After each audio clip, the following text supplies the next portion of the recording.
Howdy, everybody, and welcome back to Movie Butter, where we all just enjoy a nice tall glass of movie theater popcorn butter.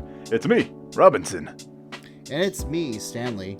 And introducing our special guest, my sister, Mia. Hi. Great. Amazing. So, this week, for Movie Butter, we watched the movies Wolfwalkers, which you can find that on Apple TV. I'm kind of upset it's on Apple TV because I want everybody to watch this movie. Yeah, dude. Like I was telling you, it's such a good movie. It was made in 2020. And it was supposed to be.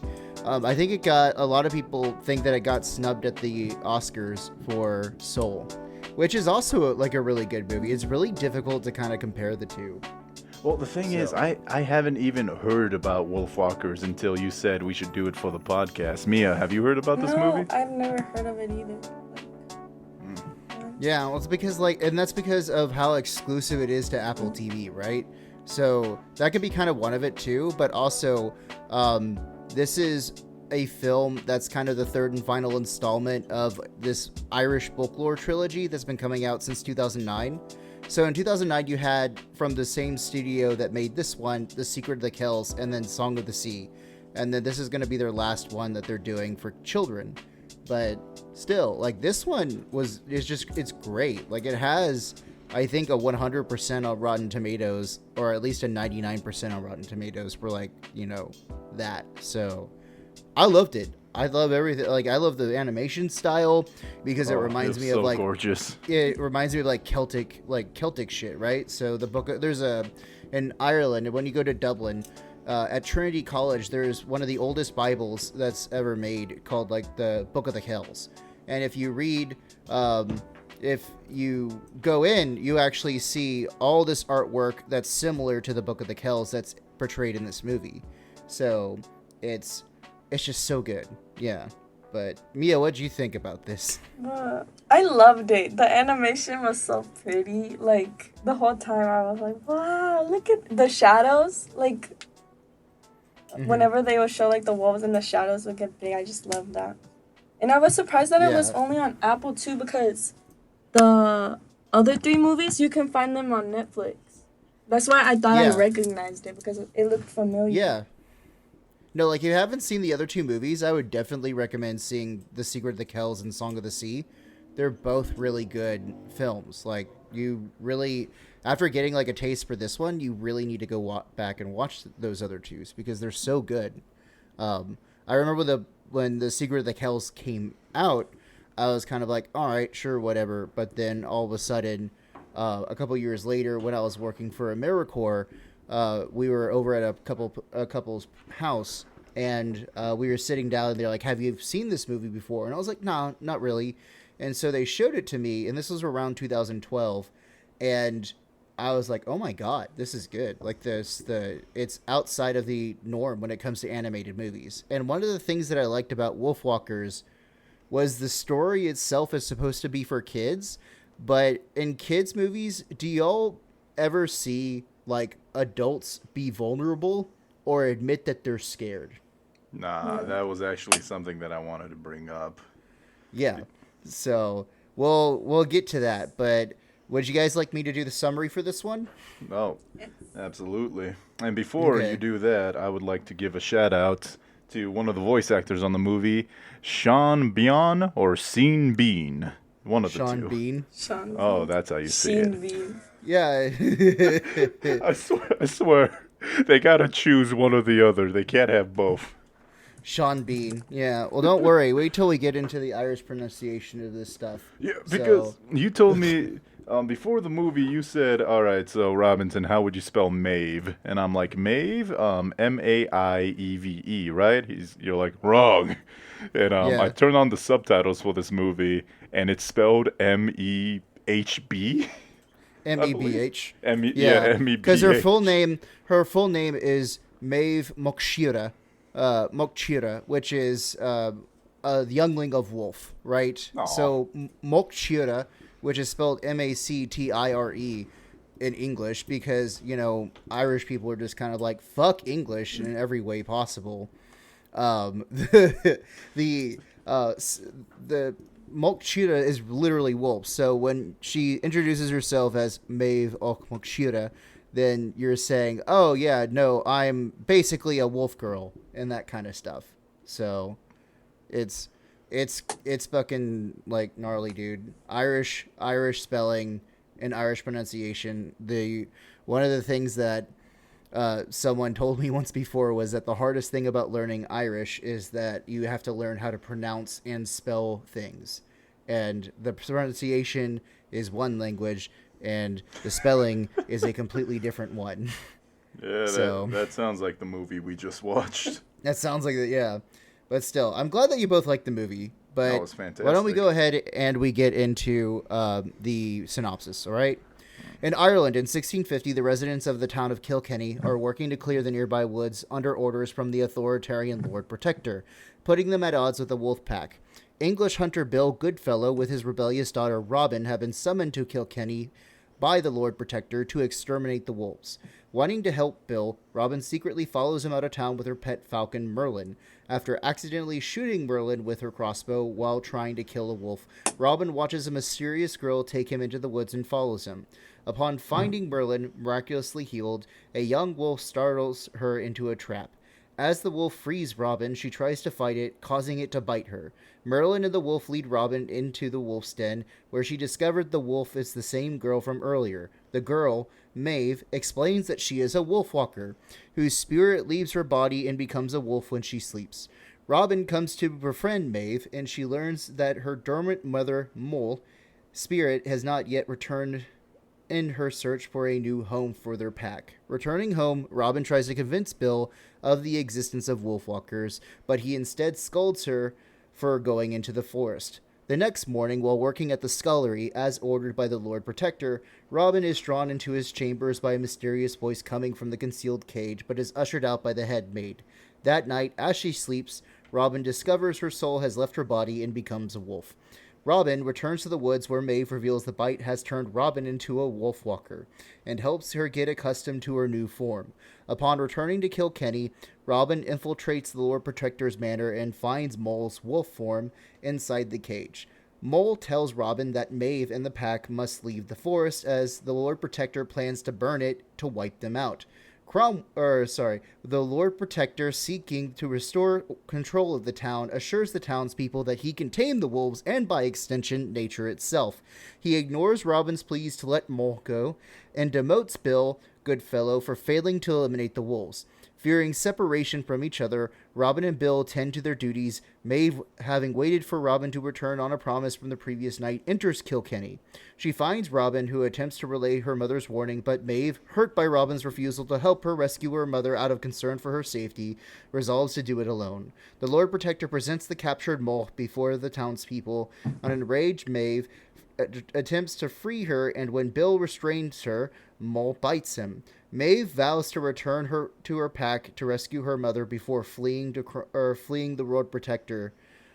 Bill is ordered by the Lord Protector to kill Mole and lead his army to burn the forest down. Robin protects Mole from Bill, then frees and reunites her with Maeve before she and her pack can attack Kilkenny, earning Maeve's forgiveness. Bill follows them and shoots Mole, causing Mole's wolf form to become a spirit and to return to her human form in the den, with Robin, Maeve, and the wolves following it. The Lord Protector and his army arrive, begin burning the forest, as Maeve works to heal grievously wounded Mole. Robin and the pack stall the soldiers. Maeve summons Robin and her pack back, realizing she needs them present to heal Mole. But Robin is knocked unconscious after disabling the army's cannon. Before the Lord Protector can kill her, Bill, due to Mole's bite, becomes a wolfwalker himself to protect Robin, overpowers the Lord Protector, who then willingly falls to his death. Robin and Bill return to the den, help Maeve revive Mole, and accept her invitation to stay with the pack and embrace their new identities as wolfwalkers. They set off with their pack to find a new home. The end. And it was beautiful. Yeah, there's a ton of shit. So, before we get into a lot of like the history and that kind of stuff, I feel like that's gonna be basically me giving a lecture about Irishness to people who don't know Irishness, because I am an Irish person, so that might need some explaining before. But I just wanted to read some notes that I had right from the movie too, or if we can open it up to the floor. So, Robinson, you got anything, my guy? So, I have nothing like important to add other than how much I love the animation, how the story was fantastic, because it really had it only had good characters, right? Yeah. Because, like even the villain was really realistic too. Yeah, exactly. And that's just something I appreciated about it, because it's not like one of those typical movies where the main plot would be like, sweetheart, you're a girl, you can't go hunt. But the father was more worried about, listen, sweetheart, if you get caught by the wolves, you will immediately die. On top you're of gonna that, get fucking ruined. It's yeah, exactly. Yeah. On top of that, if Lord Protector finds you outside of the castle, he's gonna either put you in prison or put me in prison. That's like the main reason for all the conflict. And the entire time, you understand there are no bad people in here except for the villain. And what I mean by that is there are multiple conflicts going on, and you can't really blame it on anybody. Yeah. And I don't know. Like, I think that this entire movie was just so expertly weaved. And I think the person that wrote the story does have an appreciation for, I think, trying to mix in folklore with history. And I really do appreciate it, because I think it's one of those things of, have you ever heard of my argument about like historical movies? How if you have a choice between choosing a biography movie, like a biopic, or making a movie either accurate versus authentic, I think you should always choose authentic. Because if you try to make a movie accurate, it will never be accurate like 100%, and it's going to fail and have a bunch of nitpicky things. But if you make a movie that is authentic to the setting, that's authentic to the culture, that's authentic to everything about it, then it is a perfectly expertly crafted movie.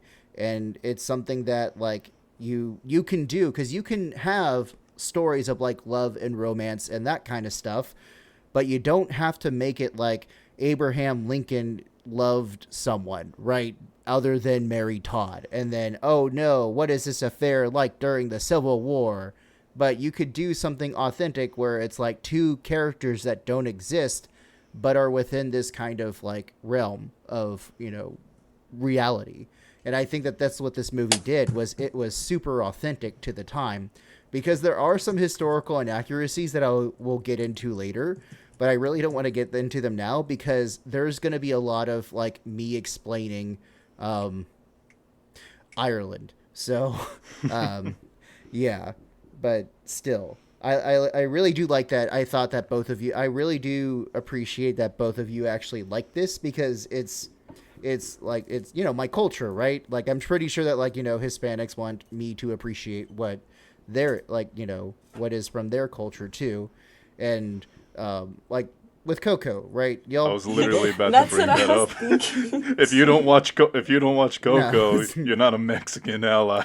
Oh no. I watched Coco in theaters, and I remember watching Coco in theaters where they had the what was it, the Disney short that was like 20 minutes long.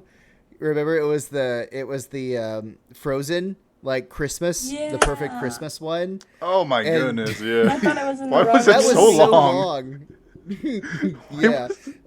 Yeah, like actually people got up from our movie theater and actually asked the usher if this was the correct movie, because it was 20 minutes, man. Yeah. But still, no, because I remember that, but I remember because Savannah, right? Savannah is, Hispanic, and she loved the movie, and she was like gushing about it. So, hey, there you go, right?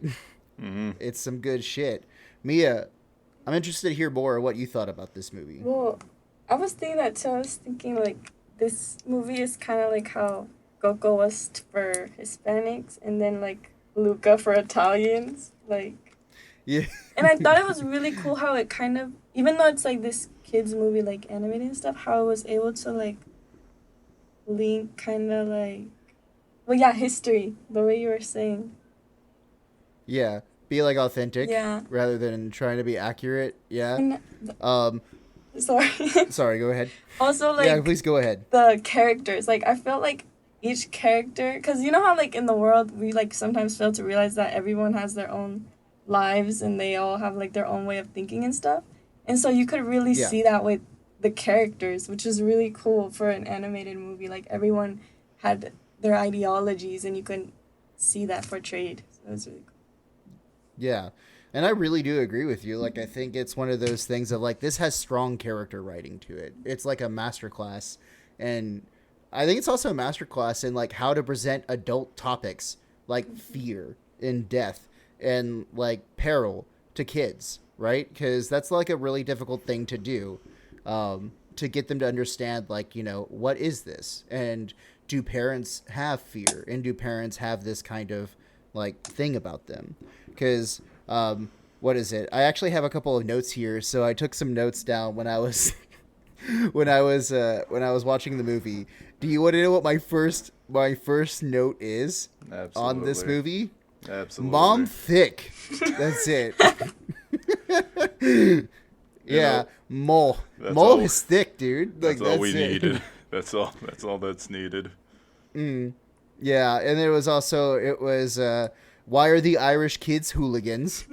Right? Because the only Irish kids in Kilkenny are, like, the toothless, like, basically bandit-looking motherfuckers that are about to attack everyone. Another thing that I had is girl is expert archer cliche. You know? Oh, yeah. like, you know, all the other, like, female leads in every other movie now. You know what? You're right. Ever since Brave. Well, that's not even Brave. Like, remember what was the books that became, like, the hit movie, like, back in, like, 2000. Oh, Hunger Games. 12. Yeah, the Hunger Games, right? Like, what is it? I actually remember watching a video on YouTube of, like, the Archer reacts to movie scenes, and he was talking about how, like, there after the Hunger Games, there was, like, a big increase in women wanting to start taking up archery. And I was like, hey, man, like, that's a sport. It's a good sport, right? So get it. Also, the hawk is named Merlin, right? Which I thought was pretty interesting. And it was like, why does Maeve have no eyebrows? Wait. Right? That's like, I noticed, is that Maeve doesn't have eyebrows. And that Robin steps in a wolf trap 3 times. She almost steps into a wolf trap 3 times in the first, like, 15 minutes. That's why her dad wants her out of the goddamn woods. He knows this is going to happen. Mm-hmm. Did y'all also notice that Maeve's left ear is chewed through? Yeah. Oh, yeah, she had a hole in it. Yeah. The other thing that I wanted to put out is, like, at one point, there was something that said, oh, no, not the scullery. That was one of my things that I put through. But the scullery. I had to look up what that was. You had to look up what a scullery was? Yeah. Yeah, me too. Yeah. Great. You know, you get your... At first when that was like, not the scullery, and I'm like, oh shit, are they gonna throw her in the coal mines? Like, what's going on? What are they gonna do to her? Oh, it's maids for the castle. That scullery sounds like a bad place. Scullery sounds like where you go to get eaten by rats. Yeah. The basement. Yeah, exactly. Yeah. You know what the great thing about this movie was is that, like, with the introduction of guns, because it's still like the 1600s, right? So guns are really still in its infancy. And I like the fact that they missed all the time. And this is the only movie that I'm going to say is not because of plot armor, because they were smoothbore muskets at the time. And so a lot of the blunderbusses and the arquebus guns that they used had smoothbore rifling, which meant that the barrel had nothing to make the ball spin accurately. So if you shot from an arquebus or you shot from a gun, you were very much going to miss someone. Like, it's one of the reasons why a lot of combat from, like, the 1600s all the way up until, like, the development of the conical bullet, the Meunier bullet, and rifling as a thing, you see them standing in line taking turns shooting each other on the battlefield. Like, it's it was one of the things about, I was just like, I'll give it that, right? So a wolf dodging bullets is realistic in this one. Because, yeah, that's good. Because these idiots don't know how to shoot. Yeah. The other part of this was music and wolf montage. Fucking dope as fuck. I was just about to say that the wolf vision, like every time we got to see through the wolf's eyes, may have been one of my favorite parts of the movie, because this movie is absolutely gorgeous, and I have like a ton of things written down for that. Like, for one example, the wolves would turn into, like, they didn't turn into water, but these wolves would move as if they were part of a river, right? They were all flowing in the same direction and melding into each other, just like a flurry of hell. Like, when Maeve ran away and she's in the distance, it's just a ball of hair, her orange fiery hair just like bouncing across the landscape, which I loved. Another thing is, there are so many moving parts in this movie. One of my favorite parts was when she was like, "The town tasties," and then they stole from like those two workers. If you they stole the bread. if you rewatch that, there is so much going on that isn't the focus of attention. I rewatched that scene like 3 times. It's so much fun because you will miss what they're doing because there's so much going on. Like, for example, when he fell down on his butt, like the milk flew out of his cup, right? And it was so detailed, so animated. I was shocked by how much detail they put into milk flying out of somebody's cup. And another thing I loved was the skewed perception, right? Because in the background, instead of just seeing the walls of the castle, right, you saw like the castle from a bird's eye view. Like you saw from a top-down view, but the houses inside were drawn as if you were standing in front. And I just love, like, it's like a Wes Anderson movie where I just love the skewed perspective. And on top of that, when they like split the screen up, like left, right, middle, it was just it's just a really, dude. from an artistic design, it's gorgeous. It is. It's 100% gorgeous. I was actually looking at the credits because I watched the credits because they had like little things of like them after like all the movie stuff was going on, or like little cuts, but then they would also have like character like evolution, right? So they had like the how they storyboarded some of these things. And did you know that was like just working on the Wolf Vision animating scene, they had 8 people working on it. That makes sense. 8. It was so beautiful. They paid 8 animators to do the Wolf Vision scene. Wolf Vision. And they even got what was it, the singer Aurora to sing some of that stuff too. I love that they included her music. Like, it just suits it so much. Yeah. Like, it was one of those things of like, that scene has to be like one of my favorite animated scenes in recent memory. Because I think it's one of those things of like, whenever you have like a supernatural creatures, have both of you either noticed like how we don't actually see what it's like to be in a supernatural creature? We never see like what its eyes look at. We never hear what it senses. It's like always just kind of like, oh no, I transformed. And then you see it from like a third person point of view. Yeah. You never see it from first person. I will say, what's that movie where the spy gets turned into a pigeon? They make a joke about pigeon vision. Pigeon vision? However I said it. Okay. So Okay. So so I'm going to ask this from both of you, right? Because I know the context behind what's happening, and I know the history behind this, and I know the culture too. So I'm going to ask you, do you want me to explain who the Lord Protector is first and what's happening in Ireland in the 1640s, or do you want me to go over Irish werewolves first? I think the history first. What's that, Mo? I think we should talk about the history. All right, sure. Yeah. Okay. Because I wanted to look it up myself, but I was discouraged because I knew that you would have everything already. But if I was going to say, I'd say this is an expansion of England, where they like took over this in one of the wars, because I remember they threatened to send like the father, and if you can't do it as a foot soldier, we'll send you off into the war. Yeah. And I also like wanted I'm pretty sure there's a religious aspect to it because they called him the Lord Protector, and he was obviously one of those religious crusaders that did everything in the name of the Lord. Yeah. So the history of what is happening, right? It is one of those things of like it is a timeless conflict between England and Ireland. So around this time, England decided that it wanted to colonize Ireland and put Protestant English peasants on the fields of Ireland and wipe out the Irish and make it a part of England, right? Because Ireland, despite England having a really good climate to grow crops, Ireland has peat bogs, which is really fertile for crops, and it makes, like, we produce way more crops than England could ever, like, fucking imagine. So what happened is that you have a largely Catholic nation of Ireland, which is divided and has been subdivided and attacked constantly since the Vikings.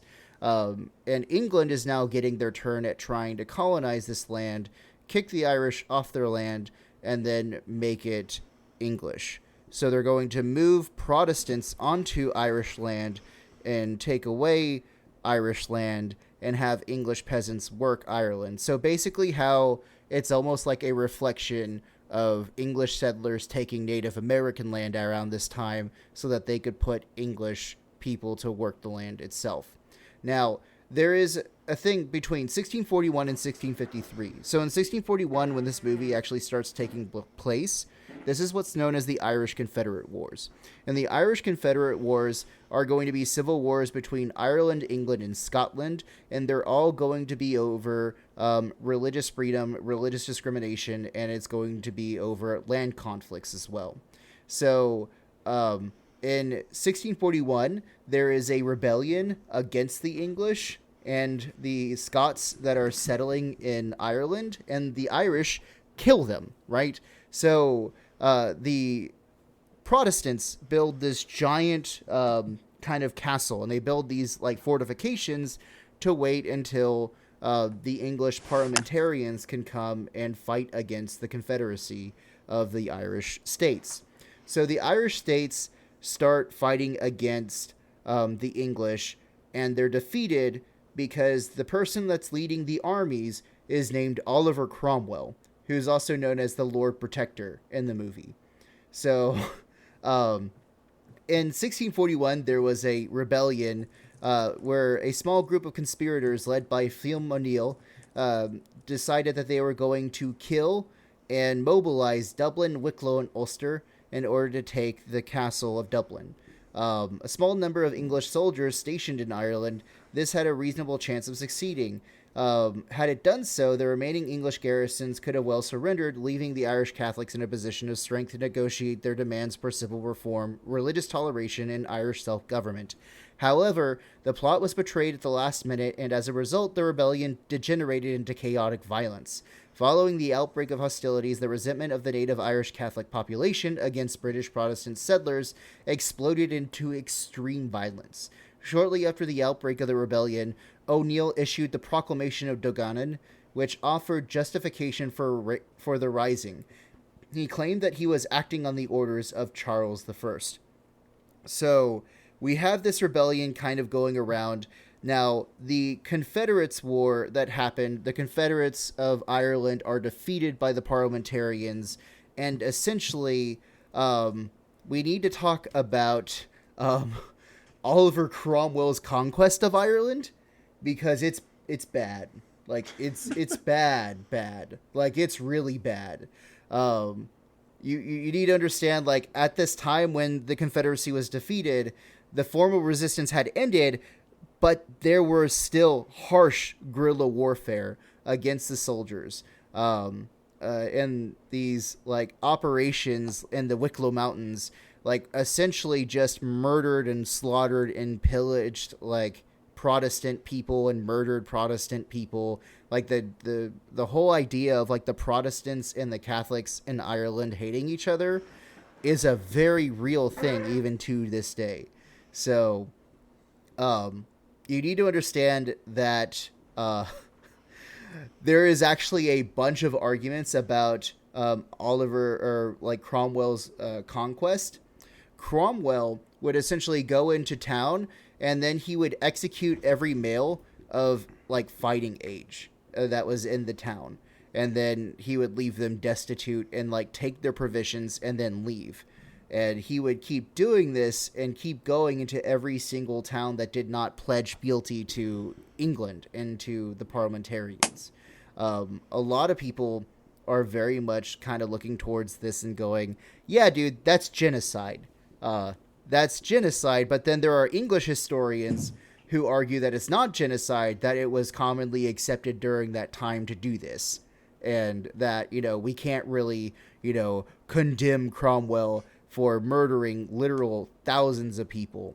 Do you know what one of the punishments was for being in open rebellion against Oliver Cromwell outside of death? Take a guess. Ooh. I can guess it's not pleasant. The head thingies. No. Huh? The head thingies? What is that called? The head thingy, you know, like you mean like The Iron cage? Mask? No. Oh no, I think she's talking about yeah, no, like the one that like the fat Irish guy was put into. That one. Yeah. Why am I forgetting this fucking thing? I don't know. Yeah, like the headlock. Just for funsies, they put them in the Spanish donkey. No. So here's what happens, right? So one of the punishments was if you were caught in open resistance or if you didn't pledge fealty to the crown, the English would put you into prison and then they would ship you off to Virginia to work as an indentured servant. And if you ever know anything about what happened in Virginia in the 1640s, you know that half of all people in Virginia died, like from just within 1 year. Oh God, never mind. I just thought it was hilarious that it's like, yes, now you have to listen to the Bayou Boogie. No, dude, it was essentially like it was a death sentence to go into Virginia, and it was a death sentence to go into the New World because there were so many diseases that they were not used to yet that it literally between the day of your arrival and the first anniversary of your arrival is what the British called the seasoning times. And where if you were someone who was properly seasoned, you were someone who survived their first year of living inside of the Virginia colony. So, yeah. So I'm going to assume rosemary garlic was not a proper seasoning. Nah, dude. This was more like literal shit and tobacco like kind of deal. So, yeah. Like, there is literally Irish towns that Oliver Cromwell is a fucking curse word in their kind of presence. There are a lot of like old Irish people who will get upset if you just even mention Cromwell or Oliver. I mean, I get it. This guy sounds like the Irish boogeyman. Like, there was one town that we visited back when Savannah and I went to Ireland, because Savannah had never been to Ireland, and so we took her. And there was a town in Ireland where they asked for all of the goats of the town. And so they gave all but one goat. And when Oliver Cromwell found out that they had given all but one goat, he demanded that the town give them the goat. So they decided to put the goat on top of a 3-story pillar and told him, okay, well, if you want it, go get it. Right? All of a sudden, I'll Make a Man Out of You starts playing. It turns out Oliver Cromwell was an amazing climber. You're just gonna have like a fucking goat die because the whole point was like, if you want him, yeah, you can go get him, but if you chop the thing down, the goat's gonna die and then you won't get it, so fuck you. Like, it's one of those things of, it's just so funny to see the Lord Protector in this movie. And the other kind of thing that I noticed there is you guys notice that like the last name of Sean Bean's character is Goodfellow? Yeah. Goodfellow is a title that's only reserved for patrons of the Puritan Church. Because right around this time, Oliver Cromwell was really big, especially in the parliamentarians, because the parliamentarians were the Protestant version of England's Christianity, right? So they were essentially the Church of England, the Anglicans. And Cromwell, as a Puritan, was very much into this whole idea of exterminating Catholics. And that's kind of, you see this cruelty kind of happen on the Irish people because he's kind of an asshole. He's not kind of an asshole. He's a fucking asshole. Like, as a historian, I can kind of be like, oh yeah, sure, whatever. Like, you know, he's a military person and there was no, like, crimes against humanity set up back then. But, like, come on, guys. If he's, like, that religious as they depict him in the movie, right, which he was, then he would know very, very well that murdering people is a sin. So, you know, what the fuck do I know? But still. It's okay. God's at sleep at night, so that's when we do it. Yeah, so apparently Robin and her dad are both Puritans, which explains why when she's cleaning up the house, you see her put on traditional Puritan women's clothes. And actually, there is something I want to bring up because the father kept saying work is prayer. And as somebody who hates all forms of work, I was like, I wonder if that has something to do with, like, is that something they say, or is that something that Cromwell's like, yes, work is prayer, now repeat it, and I won't have to kill you? No. Okay, so here's the deal. So, essentially, the whole idea of work is prayer is this thing that comes from Protestantism, like really old Protestantism. There's this guy by the name of John Calvin. So, John Calvin was a Swiss Protestant lawyer who decided to start his own, like, Protestant town and essentially set up the tenets of Calvinism. And one of the tenets of Calvinism is that you have to have what's called the Christian work ethic. And the Christian work ethic for Protestantism is this idea of if you're lazy, you are literally sinning. If you do not do your job and you do not do it with a smile, you are sinning against God. Okay. And so, you know, that whole idea of work being prayer is very much tied into Calvinism, which is a very puritanical type of thing, right? So, yeah, it's fucking great. Like, I'm telling you guys, like, this movie is authentic as shit to the entire experience of what it was like to live in Ireland in the 1640s, which means it fucking sucks. Like, it's not great. Like, I'm glad it was accurate, but thank God it's 2021. Oh my God, like, it's fucking awful. And actually, there's still conflict that might happen in Ireland because there hasn't been attacks by the Provies, which are the Irish Republican Army, since the Easter Agreement, and that was in the 1990s. But guess what? With England leaving the European Union, that means there has to be a border now between Northern Ireland and Southern Ireland, which means, guess what? Potentially more attacks and potentially more, like, bombings against English people. So, yeah, not great. Not great at all. That's what they get for being English. Yeah. It was also kind of interesting to understand that, like, when Cromwell and when the English took over Ireland, they essentially made a law proclaiming that any Catholic could not legally own land in Ireland. And, like, took that away from them and then gave it to peasants that were in England and then literally kicked them off. And it's funny to note that actually my family has a little bit of history with that because the name Stanley comes from the name Stoneleigh, which just means a field of stones. And it turns out that we have some English on my father's side on his, like, great-great-great ancestors, like, grandmother, right? So it turned out that she was actually one of those people who came into Ireland, married an Irish aristocrat to give her legitimacy, and the Stanley name was born in Ireland under that kind of false pretense, right? So, hooray! My family's on both sides of this issue. But we're in America, so who gives a shit, right? Don't worry, because my father was Mexican. Mia's father was a Spaniard. So in our little family dynamic, it's very possible that my sister's ancestors are responsible for the death of mine. Dang, sorry about that, man. Damn. It's cool. It's cool. Okay, great.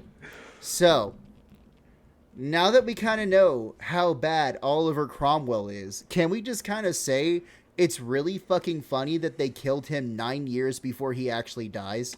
Oh, is that it? Oh, wait, because we don't actually see him die. Because I love dramatic deaths. And I loved how his death was his own. He's like, you know what? I ain't gonna live this, but I don't want to be like a chewed up corpse, right? I'm gonna go out my own way. Take me, Lord. And then he falls into the waterfall. I thought it's like a bittersweet, unsatisfying ending, right? Because you want to see his head get ripped off, but maybe that's why they dropped him in the waterfall. Maybe he didn't canonically die. And if that's the case, this movie's authentic and kind of accurate. Yeah. So, like, but still, right? Like, I think it's kind of a funny middle finger to Oliver Cromwell that they kind of put in there. Like they slipped in there a little bit. Like, yeah, go fuck yourself, man. You died. Like, as a thing, right? Because the other thing is that, like, Cromwell was insanely religious. He was super religious. And this whole idea of, like, him committing suicide by, like, saying, you know, into your arms, Lord, I commend myself. And then falling into the fucking, like, waterfall. That's another middle finger to Cromwell. Because Cromwell was, like, known to, like, actually punish people who attempted suicide in his military. And, like, punish it with, like, really severe punishments. So because in the movie he yelled at his soldiers saying, "If you run, you die." I know, right? So, dude, Cromwell is one of the most controversial figures in British history and is considered to be like a radical dictator, right? Someone even compared him to fucking Leon Trotsky as like a thing. Yeah, you know, one of the guys, are like even Stalin, because like just he's a fucking dickhead. Like it's just this, I don't know. Still, I'm gonna stop talking about Cromwell. So you guys want to hear about the Phalid, the werewolves? Oh, 1000%. Mia? Yeah. You good? Yeah, it's coming. Do we need to take a break? Oh crap! I completely forgot about the break. I was just honestly enjoying a history lesson. You're, I'm sure it reminds me of like an older time. Yeah, Because like no, that's what I was.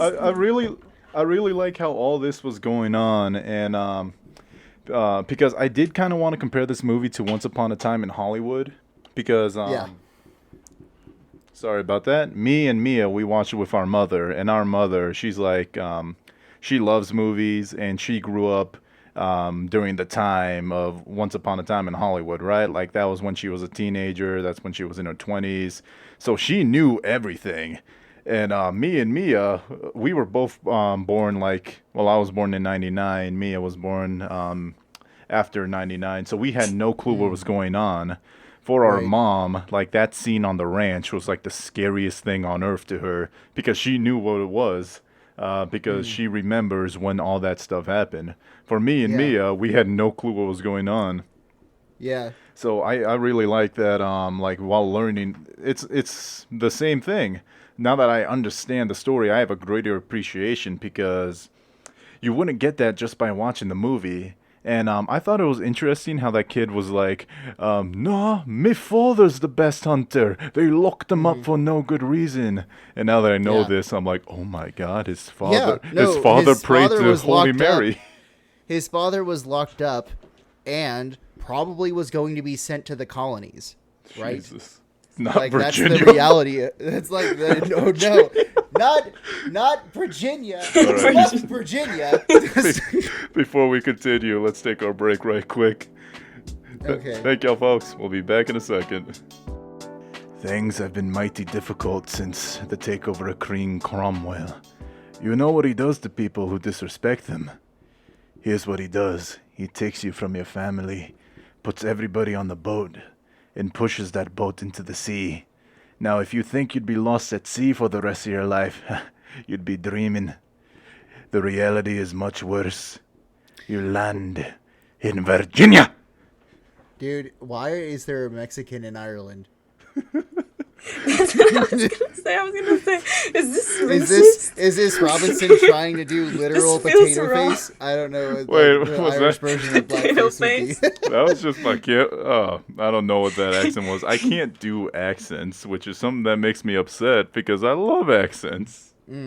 Oh god, a Mexican in Ireland. How does he make that swim? Actually, yeah, the introduction of black hair into Ireland was done when the Spanish Armada failed to take England, and some of the ships were just kind of like, well, fuck it, Ireland's right there, let's just go over there. And so there's places in Ireland where there are people with blue eyes and black hair, and that's when we introduced what's called Black Irish. So there's like two different people of Ireland. There's Black Irish and Red Irish. And my mom is Red Irish. My dad is Black Irish. And I'm a hybrid, right? Because I have black hair, but my beard is red.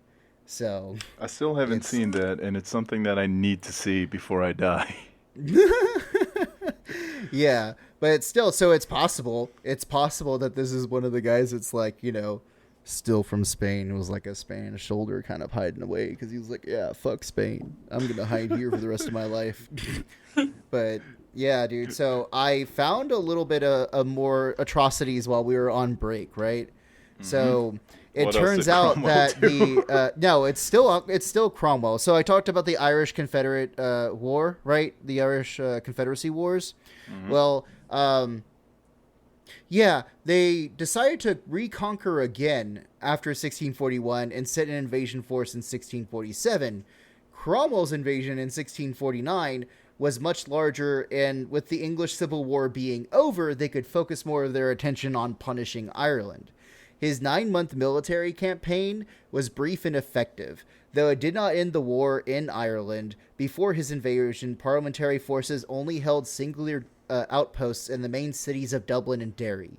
When he departed Ireland, they occupied most of eastern and northeastern parts of the country, and after landing at Dublin on August 15th, 1649, itself only recently defended from an Irish and English royalist attack at the Battle of Rotmeen, Cromwell took the fortified town of Drogheda in Wexford to secure logistical supply from England.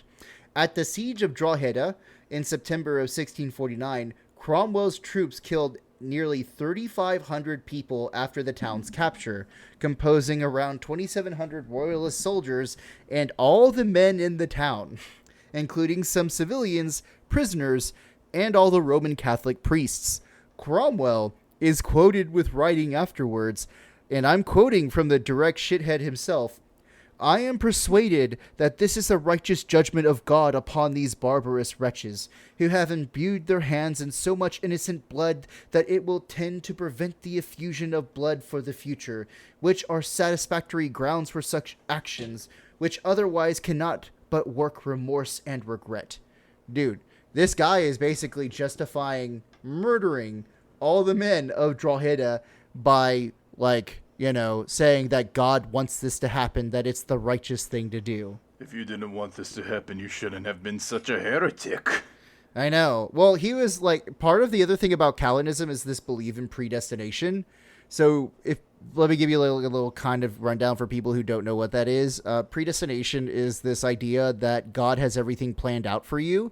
So, me yelling "fuck Virginia" on the microphone was planned by God. Thank you, God. Love you, peace. Love you, big guy. He knew what he was doing. He knew what he was doing. Yeah, he knew what he was doing. Yes, the All-Father blesses us. Oh, praise Odin. Oh, I'm sorry, Jesus. So, the whole idea is that... Send him to Virginia!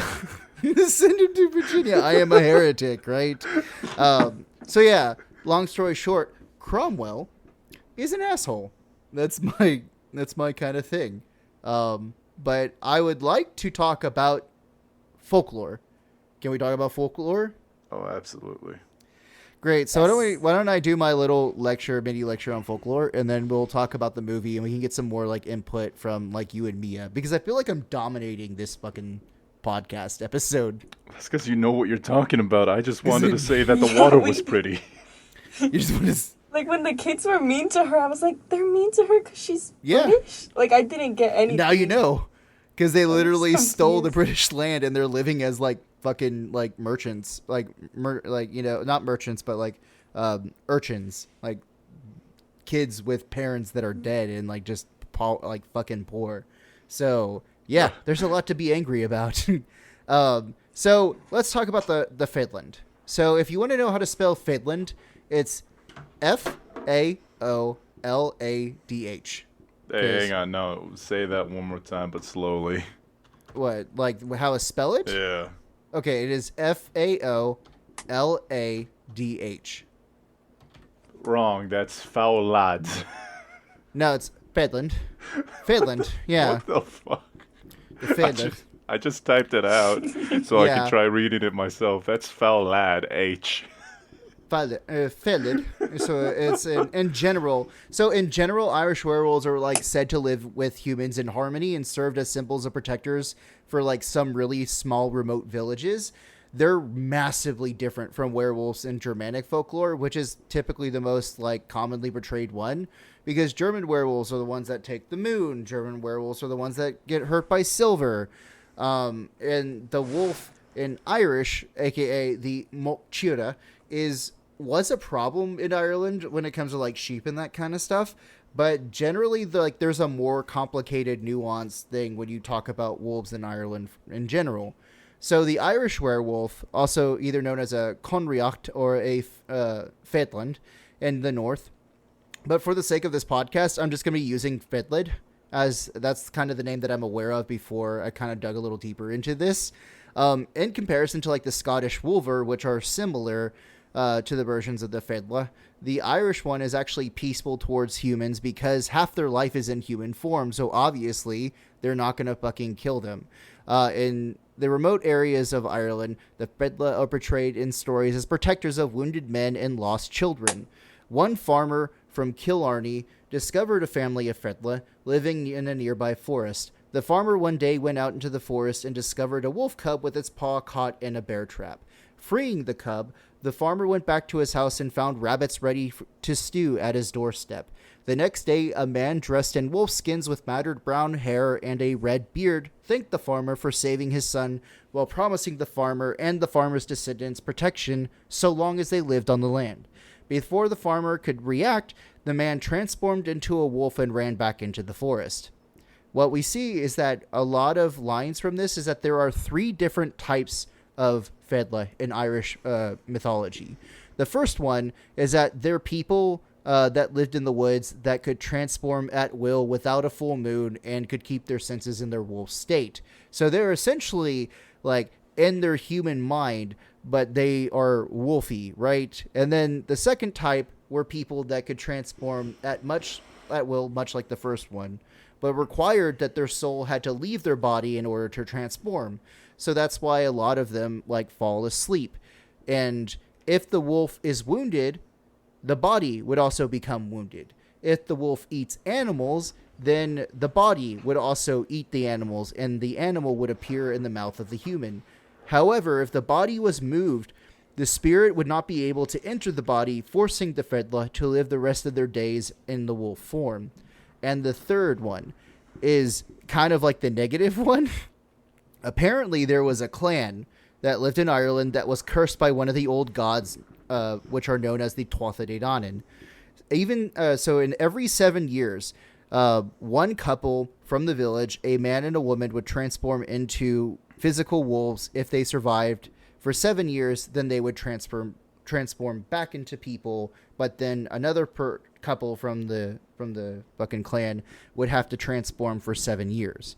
And there's a story of a priest who was watching over a small abbey in Kilmead when a person called out from outside the church. The priest went to go see who it was, and rather than finding a person, the priest was met with a large gray wolf. The wolf begged the priest to come to give the last rites to the female wolf that had been hurt after they were being chased by hunters, mistaking them for regular wolves. The priest, despite fearing a talking fucking wolf, decided to go with the male Fedla to perform last rites to the woman before she died. The male Fedla endured 6 years alone before he transformed back and lived out the rest of his days in seclusion. So, okay, cool. Any questions before I continue? You forgot the 4-4 wolf that nobody likes to talk about, the American werewolf, the furry. Yeah?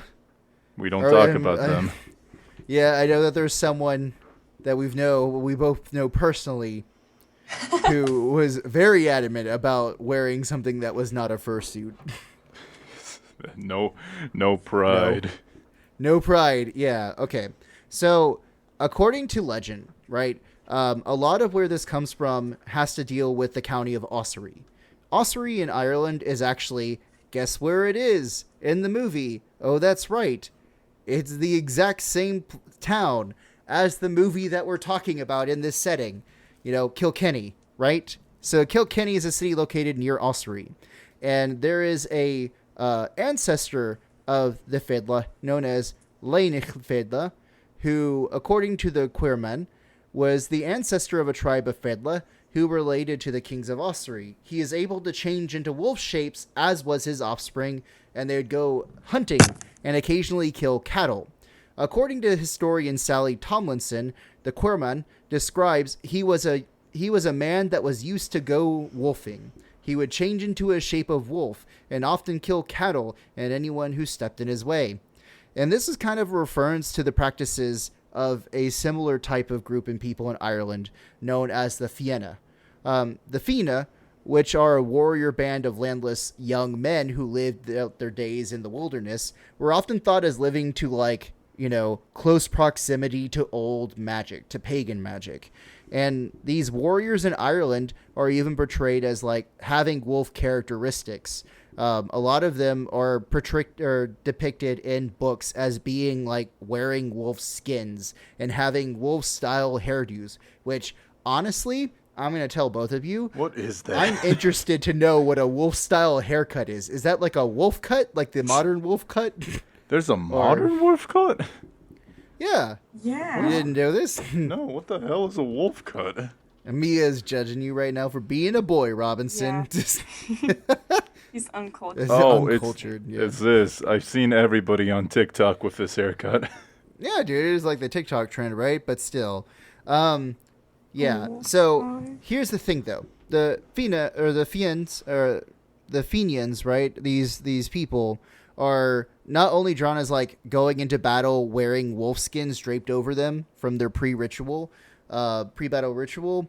There are some cases where these men literally fought naked on the battlefield. Good. You imagine just kind of being a soldier and all of a sudden, you see this tattooed naked man with a wolf cape, but his dick just bouncing around and about to stab you with a knife. That's because armor is for bitches. He's literally playing Battlefield on the hardest mode. Yeah.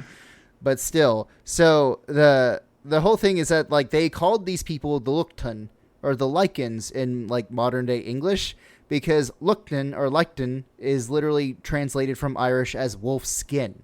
And oftentimes people in the surrounding villages would describe them as going wolfing, which is kind of like how Viking is now a noun, but going wolfing is the same thing to Viking, but still.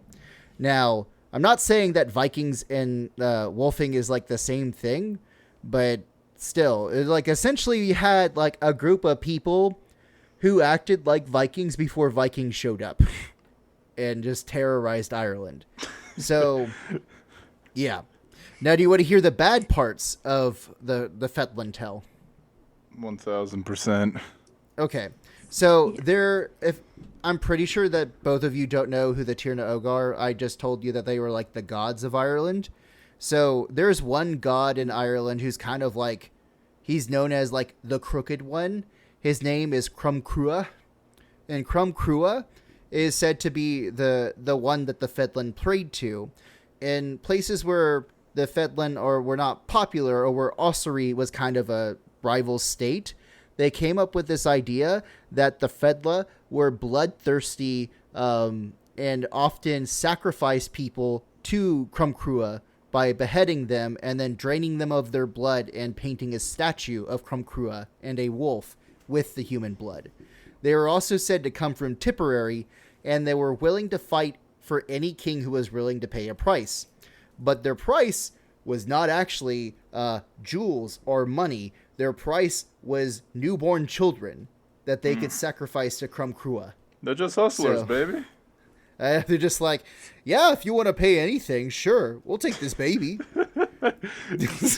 Yo, the ending of Pan's Labyrinth is kind of wild. The ending of Pan's Labyrinth makes so much sense now, right? I don't know. But still, like, so here's the deal. Despite the steep price in human flesh, Irish legends also say that kings were more than willing to pay for the Tipperary Fedla. Because the Tipperary Fedla always did their work and did it with artistic brutality. The wolves of Ossory are said by some in the western parts of Ireland to be descendants of the Tipperary Fedla, with the exception that they don't have the same bloodlust as their ancestors and don't pray to Cromwell. So, yeah. I have one more story if both of you are interested in hearing it. Before you say that, I do want to say no. they used the Wilhelm Scream in this movie. They did use a Wilhelm Scream in this movie. Absolutely. Did you have anything to say, Mo? What's a Wilhelm Scream? Oh. So you know, like the stock scream when like someone gets thrown out of a building or someone gets thrown out of a like vehicle in a movie. Yeah. Yeah, that's called the Wilhelm Scream. It's like used in every Star Wars movie, even the new ones. Yeah. It's like a tradition. Oh. Yeah, just like Google YouTube or like YouTube Wilhelm Scream and you'll find it, right? It's only second to Goofy's scream when he's falling off a cliff. Oh. Yeah. Okay. So this one's kind of a long one, but I'll try to make this as short as possible because Irish fairy tales are long and magic just kind of happens for no reason other than it is. Also, I just want to confirm this. Aren't Irish fairies kind of douchebags? Yeah, the Fae, Yeah. the Fae are almost like demons, my guy. Like, it's like kind of one of those things of, like, you know how Tinkerbell is kind of like, Tinkerbell acts like a dick? Yeah. That's a nice Fae, right? That's a nice Fae. Because there are demons that will actually, if they have a sick child, cannot physically take care of it and know that humans have better doctors, which is saying something for medieval Ireland, right? That, like, their doctor was essentially like, I don't know, let's break his arm and see if that works. Amputation. Yeah, but they would replace babies with the Fae, or with Fae children, and those were called changelings. So Fae in Ireland just moderately means being from Tir na Oak, which is the realm of the gods, right? And there's even this kind of thing of like this legend of if you cross over into Tir na Oak, right, then you yourself, just by living there for more than such a period of time, you would actually become a Fae yourself. So you would transform into a Fae. And so a lot of changelings, right, when they go back, when they get better and they become adults, they disappear. But if you were to get your son back, you would, or daughter back, they would be Fae because they had lived way too long in Tir na Oak. So that's kind of a fucked up thing. But still, Irish fairy tales are all fucked up, by the way. So don't worry about this. I'll tell you all another story after this one, okay? Or after we're done with the podcast, because I've been hogging the mic today. So y'all need to tell me to shut the fuck up if you have something to say, by the way. But it's interesting, goddammit. Yeah, okay. So another story tells of 3 girls who were the daughters of Ertok. Ertok gave his 3 daughters to Cromwell to guard one of the entrances to Tir na Oak. The sisters would never hurt humans unless they tried to enter the cave. However, there's still people that need to eat, so they would go and kill livestock. Now, the whole thing is that the Sons of Fargo, who were the bravest of young men, promised that they would go to the cave and kill the werewolves and bring back their heads as proof. There was a woman known as a Shanachie, who in Ireland is like the female version of a historian, right? So a Shanachie told them that they warned the young warriors that these sisters could not be harmed whilst they're in the shape of a wolf, as they're protected by magical powers. Only in the maiden form could the wolves be killed. And so the brothers sharpened their swords and set off to the nearby hills with them, taking with them a lamb that had been stillborn. During the journey through the Emerald Field, they went over the plan to lure out the werewolves by cooking the lamb. If they could persuade the monsters to take human form, they would cut off their heads. It was twilight in the time when the brothers reached the open glade before the cave of Crom.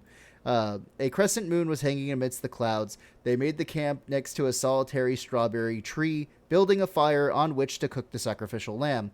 Before the young warriors could remove the lamb from the sack, the werewolves ran from the cave and leapt through the air, pinning each of the brothers to the ground. The wolves snarled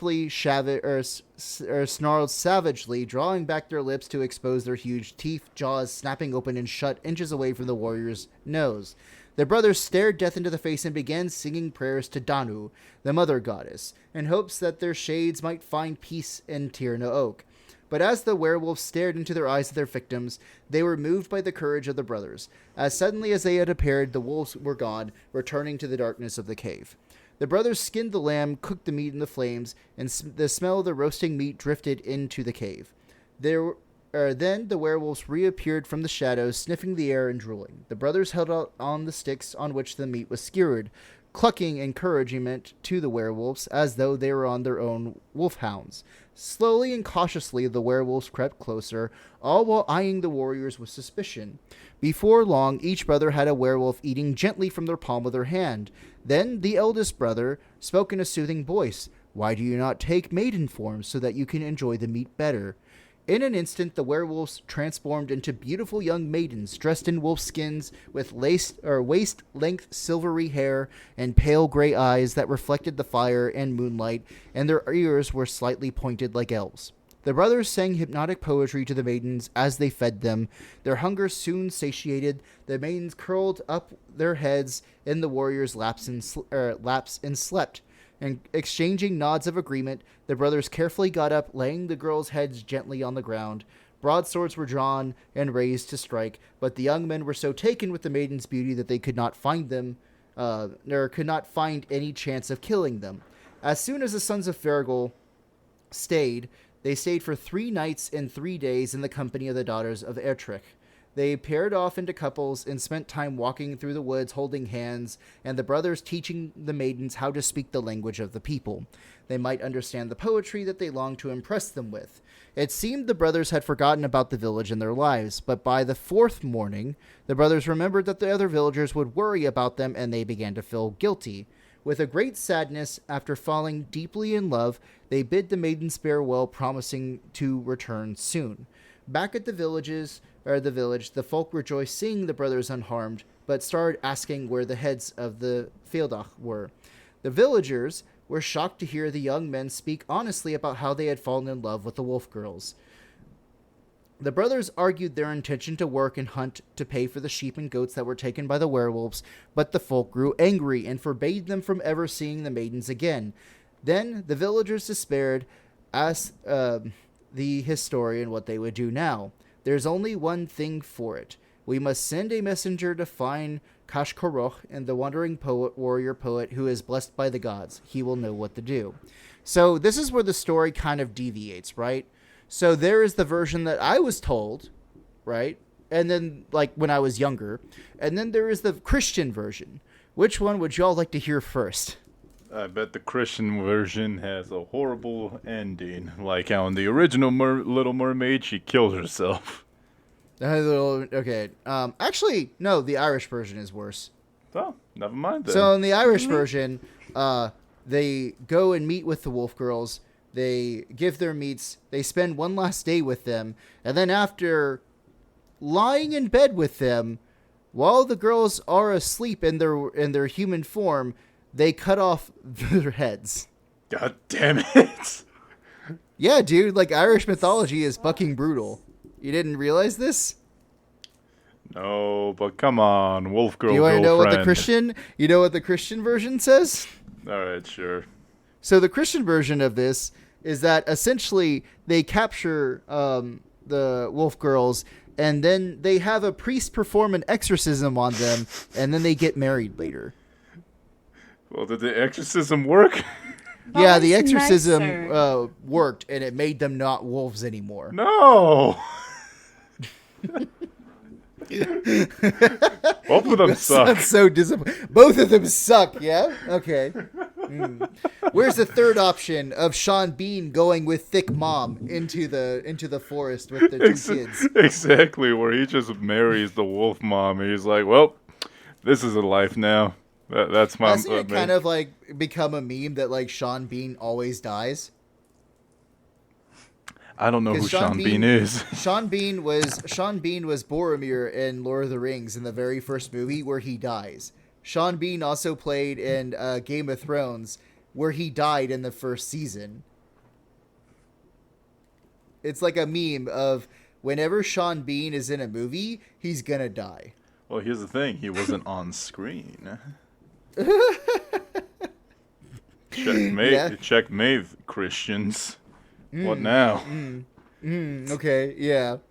All right. Yeah, no, so, Sean Bean got the best ending. He ran off to live in the forest with thick mommy wolf. with Thick Mommy Wolf, right? Oh, yeah.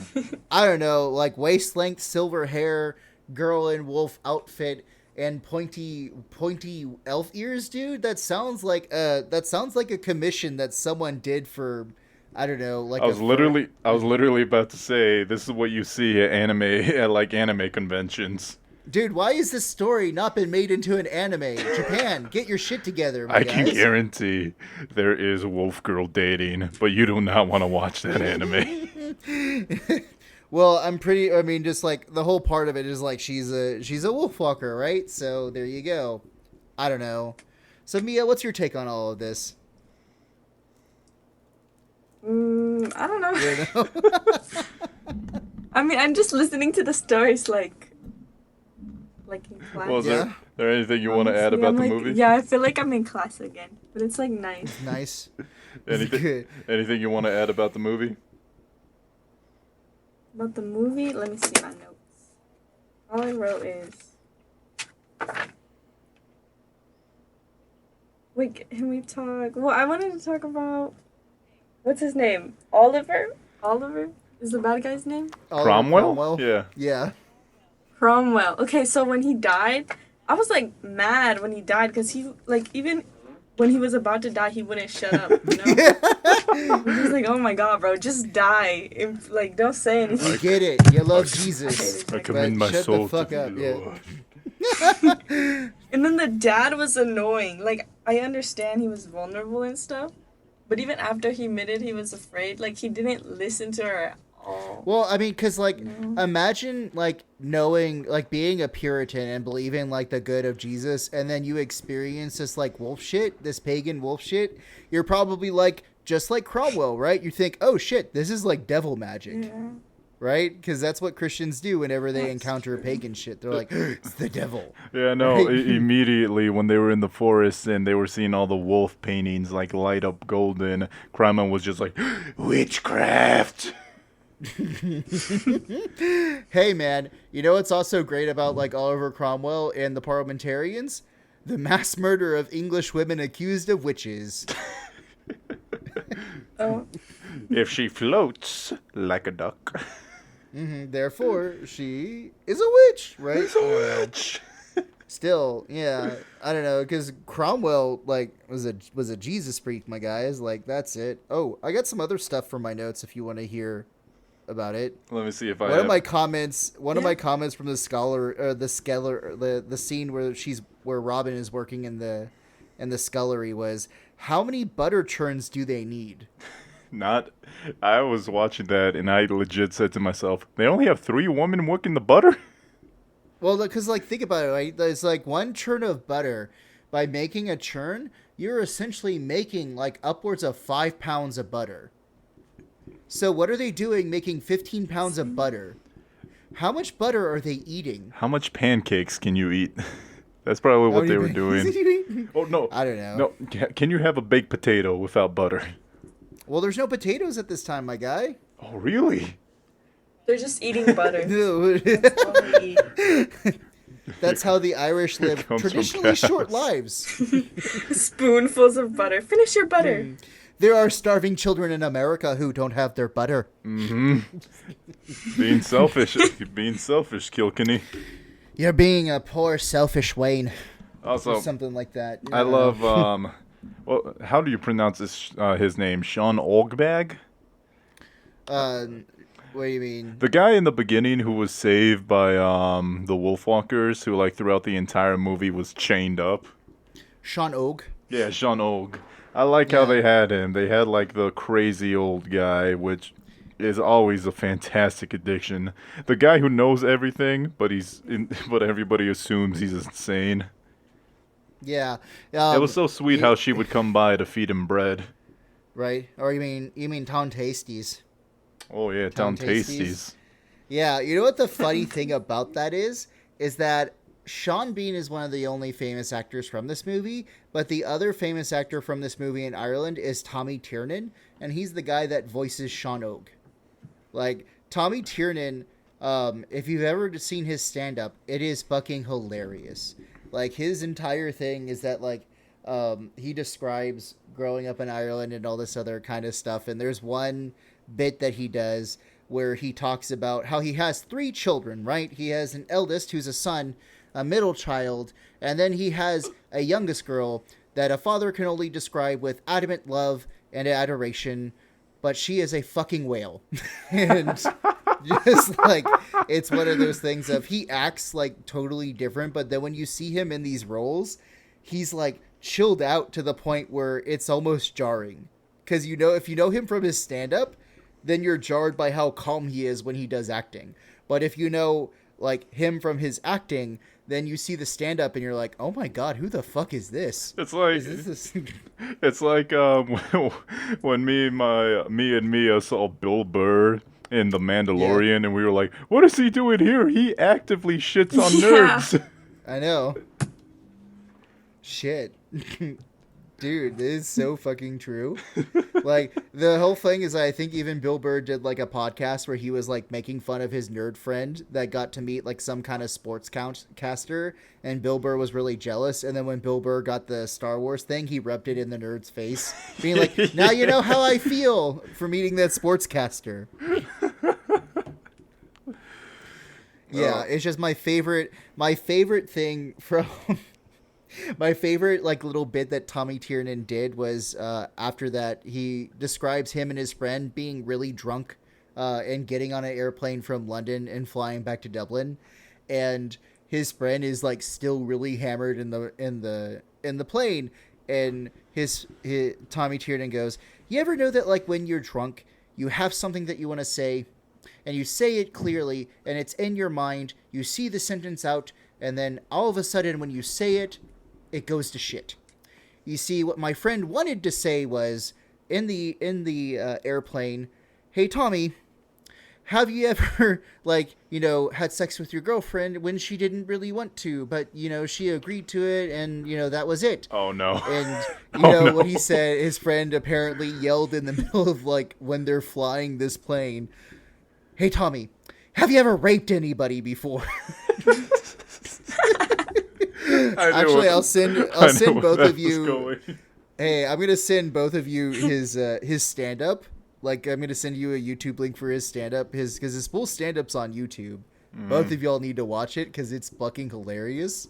Oh, also, another thing I appreciate about this movie is when she snuck out of town, she just slipped through the gate bars. Because, like, ever since a little kid, I'm like, why don't they just go through the bars? They're tiny children. And she just did that. She's like, yoop, that's it. I'm through. Yeah. She's so tiny, too, right? Yeah, she's Which is funny, because isn't they supposed to be, like, 13? I thought, because of the size, I thought they were more like 10, 7, 8. And I also really wanted to talk about how I love the contrast between Maeve and Robin. Because, like, the first time they meet, Robin's all nice, proper. She's got her hair tied up. Maeve literally has rats in her hair that Robin brushes out. Mm-hmm. And I thought that was so cute when Robin was brushing Maeve's hair. Because that's a sign of friendship. Yeah. Hell yeah. I mean, Mia, if you met your best friend and they had, like, basically a half-eaten squirrel in their hair... Yeah, that takes a lot of courage. Actually, first thing, I'd be like, here, I have a shower. You want to go take a shower? Yeah, you don't want to smell like fucking shit? Yeah. Have you heard of these? Dude, I don't know. Like, the whole thing, it would trip me out you'd just be like, what if like, how would I react to situations, right? And the thing that I realized about myself is that when I'm confronted with stressful situations, I act super calm and chill about everything, but on the inside, it's just like internal screaming. Like it's just a whole bunch of screaming and screeching. But like I would feel like you would see me just as a third person perspective if like all of a sudden this wolf became a girl with like silver hair and elf ears and that kind of shit. I'd just be like, okay. But on the inside, I would be like, oh shit, what the fuck is this? Like, get out of here. My reaction would be, how long have I been alive? Oh yeah, my reaction would be 21 years of pain and suffering, of all that karma finally paying off. Dude, I don't know. Hey, I mean, I've never met a wolf girl before, but you know what? They say that life is pretty long, and it's full of unexpected things, so who knows? I might find one. Or I might, like, see one. I've never met a wolf girl. I met girls claiming to be wolf girls, and that was the last time I seen them. Dude, what are you talking about? You live in Texas. You have horse girls here. Oh, I think horse girls and wolf girls. Horse girls are girls that are obsessed with horses, but I've never seen a horse girl like put on a muzzle and be like, "I'm a horse." Man, have you not watched TLC? We don't. I pretend that TLC isn't real. I pretend that everybody on there is like an alternate dimension. Yeah, because like on Mind Strange Addiction, there was a girl who's like addicted to being like tied to a chariot and have like someone like make her run around like a arena as a horse. See, that's not an addiction. That's a hobby. It's an addiction once your hands become bone. Means your hands become literal, like once this hobby is killing you, that's when it's an addiction. Yeah. It's telling you, hey guys, like here's the thing. I don't know. Just don't. Just like feed her some apples and shit, and just let's get out of here. Like that's. I don't know. Give her some ivermectin. Maybe that will help. Don't stand behind her for multiple reasons. Dude, the other thing I noticed about this is that like when the emotions are tense in this movie, the animation goes to heavy line work. I was gonna say that I noticed that they did like a bunch of sketch animation where you could see like, especially at the ending, maybe this is what you're talking about, but near the ending when they're all crowding around Mama trying to heal her up, or as Maeve calls it, Mammy. Mammy. Yeah, you can see like the sketches of the character, like you can see the wolf's torso, all of the wolf's torsos as circles connected to other circles. And I thought that was really interesting. And I didn't rewatch the movie, but I wonder if that was the entire movie. Because the wolves, I love them. They had their own animation style the entire time because they went from menacing to cute without changing anything. And I really appreciate it. Yeah, they look like Wile E. Coyote a little bit. I like that like Maeve had red hair, but then she was a red wolf. And then in the animated film, right, when she would go into being her Wolfwalker thing. I still think it's really interesting that they made like Robin a gray wolf. Even though she was kind of stuff. Yeah, she was a blonde. She was blonde, yeah. And then they made Sean her dad Bean a black wolf. Yeah, exactly. Yeah, wasn't Mommy Wolf also black, or was she brown? She was brown. She's brown. So they had the entire gambit of wolf fur then, huh? There you go. For the shiniest of coats. I was confused why, cause you know how the mom bites the Sean Bean guy, Yeah. and then but like, does she do it on purpose, or is she just trying to protect her kid? I think she's trying to protect her kid, right? Because he was trying to chain and then her she's up. like, oops. Yeah. Right? No, that's a good point because. Yeah, Go ahead. Because she knows at the same time that they're not allowed to, like she told Maeve that she couldn't bite people. Right. For that reason. Right. And then she did it anyways. Yeah. Right? Because I think, like, the other note that I had in here, because you brought up a good point, Mia, is that, like, I actually had noted that in my notes, being like, thick mom, a damn liar. And then the other part, and then another part was, yeah, I think it was, we gonna ignore the fact that Robin murdered soldiers with her mouth. They were not. Without even they were flinching. knocked down. She was just They like, were knocked down. They're sleeping, right? Yeah. They're sleeping. That's like what you tell kids. Don't worry, you're fine. You turn off Old Yeller like 10 minutes before the ending. That's it. That's the movie. Or what is the movie? It's just like, oh, you're being sent to the scullery, and you just see, like, for the rest of the 90 minutes, just Robin working in the scullery until she's an old woman, and then she just dies, and that's it. That's Wolfwalkers. It becomes a Hard Knock Life musical, but no music. Oh my god, that's fucking hilarious. That is Also, fucking hilarious. I thought they overcomplicated everything too much, and I thought of the perfect escape plan. You know what they should have done? What? They should have brought Thick Mama's body all the way, just drag it through the forest, and then throw it at the wolf. You can't do that. Why not? Because remember, the body can't be moved. Oh, really? Yeah. Oh. Remember when Wait I a was minute. talking about the Fethlin? But Yeah. Sean Bean was carrying Robin the entire time when she turned into a Yeah, wolf. but she's British, right? So who gives a shit? She didn't follow the rules. it doesn't apply to her. It doesn't apply, right? Because she's probably like, I'm a Christian Wolfwalker. I love Jesus and murdering squirrels with my mouth. Aroo. Dude, I don't know. Like, this was so fucking great that I got to kind of, like, I don't know, be like a Fenian for like, I don't know, what is it, an hour and 26 minutes? No, I get what you mean because like it's so nice to see something that's your culture. Because well, at least in America, because this is American culture, they're gonna be American-made movies with American culture, and that's all fine and dandy, right? So it's Yeah. really nice to see an American movie tackle on another culture, which is why like I talk about Coco almost any chance I get. Mm-hmm. Yeah, dude. Like it's like if we made this movie, let's do a little bit before we end, right? Let's all think about what would be changed if this movie were made in America by Pixar. Ooh, so Pixar, they've been good about keeping everything culturally accurate. But if we're talking about like just American movies, Yeah, let's Americanize the shit out of this movie. way more black people.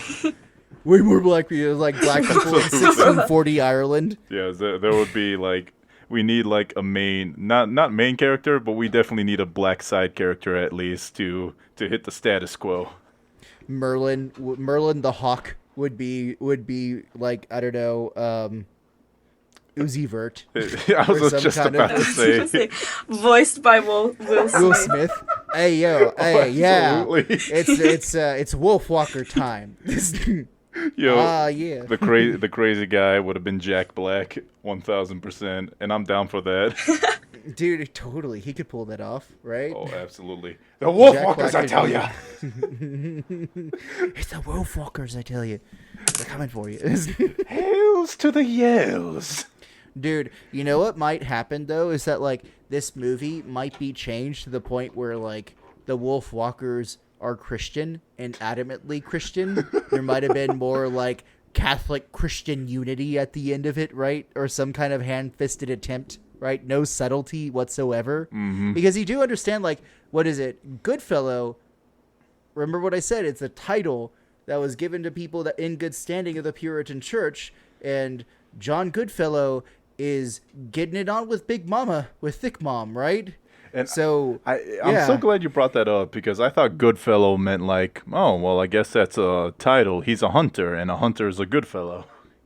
No, yeah, it's yeah. A lot of people in our in Europe get their last names from the jobs that they hold, right? Because it was kind of like peasants. Who gives a shit who your father was? I'm worried more about like what you can do as a job as a peasant. Another thing is, since this is an American animated kids movie, we need 7 musical guests, and one of them has to. I don't know any of the Mia. Who would be a musical guest that has to be in this movie? I don't know any of them. Musical guest? You think there would be a rap solo in this one? Oh, absolutely. I just don't know who are the popular rappers right now. It would also be Will Smith. It's still gonna be Will Smith. Will It's Smith still Will as the Smith. genie in Wolfwalkers. No, Maybe they would have, what's his name? Dang, the guy who made In the Heights. in the Heights. Oh yeah, the guy that also did Alexander Hamilton, right? Yeah, Lin-Manuel Lin-Manuel. Miranda. Yeah, he would be composing the soundtrack, which would just basically be like this fusion of rap and Irish music with like, I don't know, samba or something like that. Oh, Yeah. absolutely. Dude, it would be a fucking abomination, but I would pay money to hear that right now. And So- and there's also going to be like one very obvious ad placement. We don't know what it is, but it will be present throughout the entire movie. in 1650 Ireland, we have some Coca-Cola. Have you tried this before? Have you tried snorting it? It's from the natives. They call it Coca. They call it Coca. They call it cocaina. Dude, I don't know, man. Like those original, like what is it? The Incans, right? They chewed on that when they were like, "Hey, I'm tired," and they would chew on it, Chew and some they would get their cocaine. burst of energy. Well, it's because you're not like When- when you do cocaine, like you obviously have to like make it with like gasoline and like other kinds of shit, right? But like when you chew the coca leaves, it's just like, you know, natural, right? So obviously. Like the Incans didn't like have disorders or get addicted to it because it's just a leaf. Right? Yeah, back when the cocaine was pure and sugar free. Now you got all these Pure. nasty additives and preservatives. Ooh. Did y'all notice how like Merlin just kind of disappears for like a good chunk of the movie, and then at the very end, when Goodfellow's body is about to get shot by Cromwell, Merlin just is like, "Fuck you, I'm back." I think Right? I think it was like insane Yeah, I that didn't realize. that the first conflict of the movie, because she directly disobeyed her father, is by going into the woods, and as a result she shot her bird. Yeah, well, that's because the sheep, remember, like ram into her. In my notes, I actually have a thing that just says it proves that sheep are assholes. We needed Yeah. proof. Yeah, it was like sheep are assholes, and it's like, damn, this movie actually showed real violence. And the other part is when like Goodfellow is talking to Robin. He's like, I wrote in my notes, father is 100% right. Kid is being fucking awful. Yeah, you put arrows through the door. What will we do when it rains, Robin? You ever notice that Cromwell looks like the villain from Pocahontas? Yeah, he does. That's the first thing I thought. Did you ever realize that the villain from Pocahontas looks like Big Ed? Big Ed. They're all linked to Big Ed. There's always Oh, going to Big be a Ed. Big Ed. Yeah.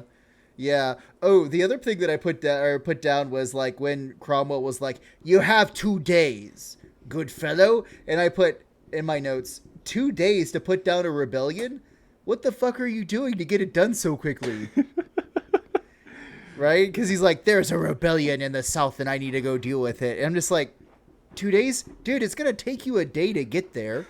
What are you going to do? I like to believe that the reason he got there and back so fast is he's like, listen, if you don't like God, how about Sabaton? And he plays that one song where, for the grace and the might of the Lord. Yeah. No, he would never play that because that's glorifying Catholics. Oh, damn it. Yeah, he would just skin you alive for that, Robinson.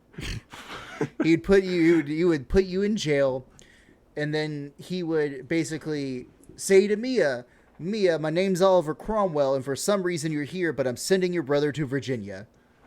And then Robinson, we would never see from you again because you wouldn't be properly seasoned. Then we get reunited 20 years later, and I'm like, look, I play a washboard now. I don't know Dude, I anything don't about know. Virginia. Dude, I love this movie. I love this movie so much. That was fantastic, This movie yeah. was so good. It's a yeah, good I'm time. glad that y'all enjoy. I'm really glad that y'all enjoyed it because I was I was kind of like, I don't know. Maybe they will. Maybe they won't. Who knows? I honestly think, it goes back to what we said earlier. I think everybody should see this movie, but because it's on Apple TV and Apple's like, exclusivity, nobody's gonna be able to see it, and that's honestly a massive fucking shame. Yeah, because it only had like, because of the pandemic, right? They can only play in like very few cinemas, and so when Apple TV debuted it, they gave the studio tons of money for exclusivity. And it's one of those things of like, I want this movie on like DVD, right? I want this on Blu-ray because I want to own this movie. But I can't because I have to pay a fucking subscription to Apple in order to watch this movie. And that's why I paid a subscription to Apple, because it was worth it. And I wanted y'all to watch it. So I gave my Apple password and my ID to both of you. Because fuck you, Tim Cook. I want to watch this movie with my friends. So Tim, he's joking. We both have our subscriptions. Please don't hurt us. Right? Yeah, but still, man, this is like, Tom Moore is such a good director of like kids stuff. I'm definitely recommending that both of you watch The Secret of the Kells and Song of the Sea if you haven't, because they both deal with different aspects of Irish mythology. Because it's one of those things of like, Irish mythology is so complicated and so fucking random and brutal that when you tell it from like American perspective of like, if you have an American family that's been telling some of these fairy tales, and then you go further away from Ireland, like it gets further into American culture, it just becomes Americanized, and it's not good. It's not good at all. And so I would think that this film was really good because it had a lot to say about just sort of what, like, Ireland was. And it kind of makes that whole thing of, like, you know, me being in America, my family made the right decision coming here. Because Ireland fucking sucks. It fucking sucks back in the 1650s. It fucking sucked in the 1700s. It fucking sucked in the 1800s. It sucked in the 1900s. Even in the 90s. It fucking sucked. So, yeah, it was just one of those of, you know, that's it. Irish people are very much like, yeah, we're going to teach our children about death. In this movie, like, Merlin almost dies after getting shot with an arrow, right? And a lot of like, people almost die in this movie. I really like that final scene with Cromwell and Sean Bean's character fighting, but he's a wolf. Because Cromwell's like, the scars, they match, and they're both healing. Mm-hmm. Well, now all I have to do is shoot the body. And I'm like, I legitimately thought he could die. I honestly thought that... You thought that Sean Bean's, like... If this was an actual Irish fairy tale, Sean Bean's character would have died. Like, in that moment. All the wolves would have died. Like, it would have been like, the only person who didn't die would be, like... The only person who didn't die would probably be Robin, but Robin's body was, like, burned or something like that, so she couldn't go back to being a human. Wolf forever. That would be, like, that would be basically what the super Irish version of this movie is. Yeah. Don't fuck with the forces of nature. I don't know. Like, okay. I have one last fairy tale for y'all if y'all are willing to hear it. All right, one last one to close it out. Yeah. Okay. So it doesn't have to deal with wolves, but I just wanted to kind of like give you this fairy tale to show how random Irish magic is. So according to like some of the great legends, right, there was a boat that was bringing men and women to Ireland so that they could settle in this land after the Formians, which are basically like the giants of Norse mythology, but for Ireland, are killed. And one of these boats had 48 women and 1 man.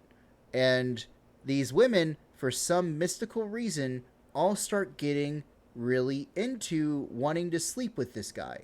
And so they start trying to kiss on him. They start ripping his clothes. And he gets freaked out by 49 or 48 women trying to rape him, that he jumps into the water and turns into a salmon and swims away. That's it. That's the fairy tale. Flow before hose. It is something I will tell my non-existent children in the future. Yes. I tell that story to Johnny Cash every day. And that's how I met y'all's mother. Turns out she was too good of a spear fisherman. Dude, just the entire fact that the entire story revolves around this nerd, this man, like this like fucking soy boy getting his clothes ripped off by a bunch of women, and it freaks him out to the point where he jumps into the ocean. I can understand that, right?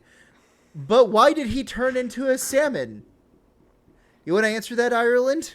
Because flow before hose. What can I tell you? It was Oh my the only fucking way. god. Mia, do you have an interpretation? Mia's He did what had to be he done. did what had to be done. He became a man and turned into a fish. No means no. This is the original story of Luca. He tried going on the land, but too much woman wanted him, so he's like, no, I'm going back to being a fish. Dude, I still think it's really funny in Luca. There's like an entire point in the movie or a montage where Luca's parents are terrorizing children.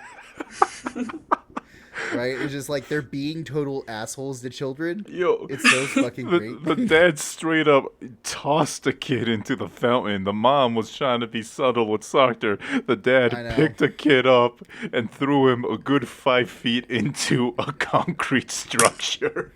Dude, 100%. Like, you gotta get some shit done. Kid, I need to know whether or not you're a merman. Let's go. I kind of hope that kid was Luca, so that it'd be like, oh, sorry, Luca. Here, we'll talk back. We'll talk in the ocean. I'm so sorry about bashing your arm against this concrete fountain. So, final question from me to both of y'all, right? So, with this kind of being done, right? Let's talk about like the Wolfwalker kind of idea. If you all of a sudden, when you fell asleep, transformed into the doggo Maximus, right? The big hound, the werewolf, right? Would you see that as a curse if you could keep your human intellect and know what's going on, and all you had to do was just like go back to your body? Camping would be much more wild. Camping would be much more wild. I think I would love it. That sounds so cool. Right? Like you get to be a dog. Dude, 100%. Like, y'all both need to understand, like, Irish werewolves are fucking dope, right? The Fedlin are great. I love them. So I love that idea where it's like let's think of a superhero plot. It's a first date, right? She sees that I carry like a full bottle of melatonin in my pocket. It's like, what's that for? Don't worry about that. Hang on. We'll find out. Hang on. I need to stop by this bank to withdraw some cash. And then the bank gets held up. And she's like, oh no, this is bad. I'm like, don't worry. And I like scarf down like a handful of melatonin. I pass out, bang my head against like a table. You're like grabbing like fistfuls of melatonin, like popcorn from a bucket, and shoving it into your mouth, and you're like, "It's go time!" And then you get shot, and then your body gets shot, and you die. But the wolf comes out, and the wolf gets shot. Yeah, well, no, because remember, if the wolf gets shot, your body gets shot too. Oh, never mind. Also, don't worry, I can heal myself. Oh. Oh.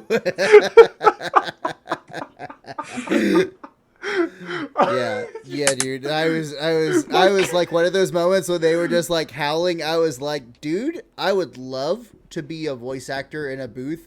And they're like, okay, now howl for us. Do it. Do your best howl. And just be like, I'm good. I'm good, guys. Listen here. You got some good sound engineers. Hang on, let me get close to the mic for this one. Woo-woo. I'm gonna get real close for this one. Ooh. All right, now go back to your studios with your little underpaid gremlins and have them figure it out. Yeah. Knowing Mia's would just be like, we'd be like, okay, here's mine, woo, and then just walk away. I'm gonna sit this one out, guys. You're gonna sit this one out. You're not gonna go wolf girl on this? I mean, didn't you just talk about how it'd be awesome to be a wolf girl, a wolf walker? Yeah, but that's like the idea. That's the idea. The reality is awful. Yeah, in practice, it's like, reality. dude, do I have to worry about worms? wait. If I shower in real life, will that shower my wolf self? Because I do not feel comfortable asking somebody to give me a bath. Or like, if you showered as a wolf, then would your body smell like dog? Like wet dog? Oh my god. What if I cut my hair? Oh my god. Oh no. What if you shaved your face and then it shaved your wolf body? And so you're just like this gangly little motherfucker. you look like a Mexican hairless dog you find on the street. That's what Coco. That's Exactly. what Coco's dog. Coco's dog is really a wolf walker. It's like an Irish person that just came to like Mexico and it is like, yeah, I don't know why I led you to the Aztec underworld, but hey, we're here, right? I swear to God, if your animal changes based on race, and me and Mia became chupacabras, that'd be cool. That'd be dope. Well, did you actually know that there's like kind of these weird things in like Mexico or like around Mexico? Like in some of the olden cultures, like if you look towards the Olmec have this idea of there being like a were-leopard, like a were-jaguar. Yeah, that was like one of the inspiration for the jaguar warriors in Aztec soldiers. No wait, they weren't soldiers. They were more of kidnappers. Yeah, like what if y'all were just like were-jaguars, right? Ooh. This is what comes up. I searched it up. In this, like, furry looking photo. It's like, dang. Never mind, I don't want the power. You don't want the power? No, I don't want to Google myself. Yeah, you don't want to Google yourself? Yep. Robinson, are you getting fanfic? I might. That's what's gonna Do happen we in have this more reality. than one fan? Oh, shit, wait. there's a photo. Right, fanfic of David being a Oh my were-leopard. god, that is so fucking on point. Ew. That would be Robinson as a were-leopard. Correct. Here's the issue. It's got too much of a six-pack. We gotta add at least 2 layers of fat on that, and then it'll be me. Dude, what if you're allergic to cats? Also, and you're a were-leopard. I'm allergic to dogs. Oh shit. So I can't be a wolf. Also, it has the same hair that DeviantArt Jaguar has the same haircut I do, which makes me upset. Oh shit, Robinson. Robinson, is this your persona? So Did you many. commission someone to get this done? So just so the audience knows, they're sending furry fan art in the chat that looks like Yeah. me. Dude, wasn't it the last time we did a movie we spammed a whole bunch of fuck around find out kind of memes? Oh no, that was after. That was after. Yeah, that was after. Like, this is gonna be like what Mia and I do to torment you, is just we're gonna send like were-leopard furry stuff. Like, I hope you know, Robinson, that like Mia and I are exchanging pagan music because why not? Yeah. Yeah, no, I saw that because Mia was playing a Spanish like pagan rock song in the car. I'm like, that's dope. She's like, oh yeah, send it to Stanley. Yeah. Like, did you ever play what I played, Mia? Yeah, and it was sick. But your music was prettier. Yeah, dude, Scald is awesome. Actually, I'll have to make like a fucking pagan music list and then send it to both of you. Movie Butter, listen to pagan rock. It is so goddamn good. Yeah. Fuck that Satanist shit. We all about the Allfather. Oh, here. absolutely. Bro, Satanist metal isn't even that good. Yeah, there's a lot of reasons, like, because as a metalhead, there's a reason why they moved away, which I just realized. We're acting like we're still recording, right? Did you all know that we're both still recording? I am still recording, yeah.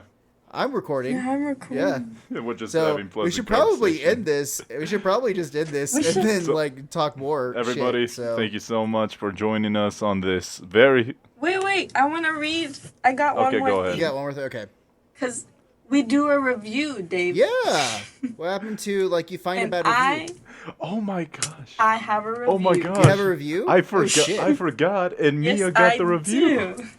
Damn, Robinson. It's a good thing you forgot, because I actually All got I right. need to fire you and just hire Mia. Because I remember how things Oh work. no. I mean, she did pass the AP test, so you can say that she's an expert on remembering things. I didn't pass the AP history test. I passed the English and the math one, though. All right, Mia, let's hear it. I want to hear this. So this is actually from like a Christian website. Oh, shit. It's a Christian review. Oh no. Yeah. Oh fucking goddamn. Okay. All right. And it says the title is A Great Disappointment. That's what we're starting off with. And it was written by who is the chick? Some lady. It was written by a lady. You can say their name. If they put it out in public, they can't sue us. Mm-hmm. Here, it's because I can't find. Oh, writer. No, I don't know. It doesn't say her name. I'm just gonna Just read make it. her name Karen. I'll say this is Karen. Karen, yeah. Karen Crom. It's kind of long, so I'm just gonna read like parts of it. So she starts off with, Wolfwalkers is an anti-Christian, anti-civilization, politically correct, environmentalist animated movie. Incorrect or politically correct? Politically correct? Politically correct. What the Correct. fuck? They literally have kids that are Irish, that are toothless, and they're fucking, like, beating up people. There were no black people in this movie. Yeah, how is this politically correct? What about this was politically correct? I'm trying to figure out what she's talking about. Is this woman on fucking, like, heroin? Please. Did she watch the same movie? She's on that old school Coca-Cola. Continue, Mia, please. Yeah, please. She goes, okay. Let me see. So they go. Unfortunately, because I'm just reading parts, so I'm trying to find the parts where it's kind of. Yeah. Unfortunately, Cromwell was a terribly negative influence and didn't manifest his Protestant Christian beliefs in his treatment of the Irish. However, a return to paganism isn't going to help. That's Okay, so let me get this straight. So she says that, unfortunately, so she recognizes that Cromwell did fucked up things to the Irish, but then goes, unfortunately, Cromwell did not give his true Protestant beliefs. I'm pretty sure he did. Yeah, I'm pretty sure that was what he was thinking he was doing throughout the campaign in Ireland. Yeah. Just trying to excuse his behavior. What else? What else she say? She goes, the mark of a true Christian is the fruit of the Spirit, love, joy, blah, blah, blah, blah. And then goes, the love expressed by the Christians overthrew warfare, cannibalism, human sacrifice, and Celtic priests. Oh, that stuff doesn't matter. Then she goes, in the final analysis, Wolfwalkers is very clean, in no terms of no foul language and no sex. But the cultism is intense. The movie's antichrist content is also intense, and the violence of the wolves and the soldiers is very frightening, so the movie borders on abhorrent, but because of some positive positive family messages, has been classified just as excessive. Wolfwalker should only be seen with a great, great caution by those old enough not to be taken in by its myth conceptions. She knows that Catholics are Christians too, right? No, I don't think so. Dude, you do know that, like, there are students that ask me, like, oh, yeah, I'm a Christian. I'm like, okay. And then one girl will be like, I'm Catholic. And they'll be like, is that Christian? Like, yes! It's the first church. It's like the original one. Like, literally, the entire movie, they never said Jesus. They said Mary and Joseph. Right. Like, what is she talking about being anti-Christian? Like, I thought it was funny that she was like, yeah, anti-Christian, but going to paganism won't help her.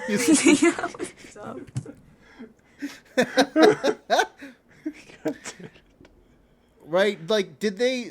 And she talks about cannibalism through this? Like, what the fuck is she talking about? Oh my... She says... This is what she also says. She goes... This is dumb.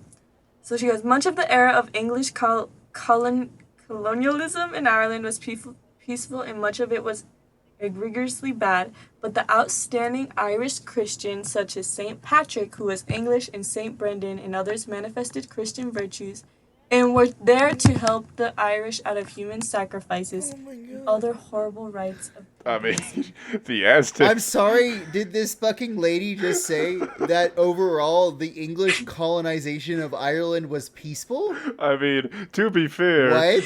the Aztecs kidnapping other villages for human sacrifices was pretty peaceful as well.